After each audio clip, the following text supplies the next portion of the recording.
মাথায় সিঁদুর লাগানো মহিলারা এই তিনটি কথা জেনে নিন। কথিত আছে মেয়েরা সিঁদুর লাগালে তাদের স্বামীর আয়ু বৃদ্ধি পায় এবং সংসার সুখের হয়। তবে ভুল করেও সিঁদুর লাগানোর সময় এই তিনটি কাজ করবেন না, না হলে হিতে বিপরীত হয়ে স্বামীর প্রাণ সংকট হতে পারে। নাম্বার 1, সিঁদুর লাগানোর সময় খেয়াল রাখবেন সেটা যেন কপালের মাঝখানে অবস্থান করে, কারণ এমনটা করলে স্বামীর আয়ু দীর্ঘ হয় এবং বৈবাহিক জীবন সুখের হয়।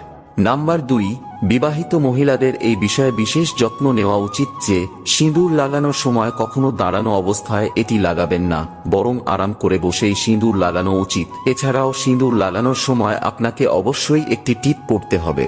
3 নম্বরটি জানার আগে আমিও দেখব যারা আমায় মন থেকে বিশ্বাস করেন তারা ভিডিওটি লাইক করে কমেন্টে জয় শ্রীকৃষ্ণ লিখে যাবেন।